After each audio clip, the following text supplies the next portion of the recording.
every age has its own special evils, its own special barbarisms. You don't have to idealize the past to recognize the special evils of a mechanistic, of a world that really presumes as its tacit metaphysics, as its presupposed picture of reality, a mechanistic materialist model of reality. You really are in the age of what Heidegger, again, not a sterling moral exemplar, but nonetheless an often perceptive diagnostician of late modernity. We are in the age of technology, the age of the enframing, or what he calls the Gestell, in which nature, rather than being, the upwelling mystery of being, has become rather this dead realm of resources awaiting our exploitation. Technology is the ultimate realization of the control over fortuity, over reality, that's adumbrated from the first for Heidegger, in Platonism, in the sort of the, and for others like modern modern era of Heidegger, Peter as the axial age, the moment of the sort of the vertical transcendence, beginning to chase away the intermediate levels of spirits and gods. Well, however you putting that genealogy to one side, nonetheless, what you can say is we've arrived at a point at which it became possible, and we saw this in the 20th century, that human nature itself could become a technology, the mechanistic. And I mean, you don't really have to make an argument about whether materialist savagery is a proper way of thinking when we saw genetic or eugenic pictures of humanity emerge as soon as it became possible to think of humankind as a technology that should be mastered and improved. And that improvement involved the destruction of supposedly defective models, which would mean those obviously racially not elect, or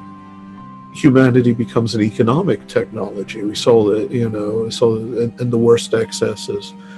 of communism in the 20th century, or at least totalitarianisms that called themselves communism, basing their remit to reinvent the human, to reinvent human society on its mastery of the technology of Homo economicus, right? Materialism of the most purely reductive kind, say what you like, make all the disclaimers you wish, is ultimately an invitation to trespass upon the inner precincts of the mystery of the human in a way that previous generations knew not to do. There was always that inviolable inner sanctuary that was the special home of God or the gods or the daimones and of the spirit, the self, the soul, that one could not touch. Humanity was not just a technology to be adjusted, rearranged, reconstructed. The moment that sense of an inviolable sanctity or an inaccessible divine temenos in the human person or in nature or in the created world or in even animals, the barbarism of the 17th century. Think of those Cartesians who were willing to torture and vivisect dogs because they had come up with a mechanistic picture of the body and a purely a disembodied notion of the soul, and made the soul the unique possession of human beings.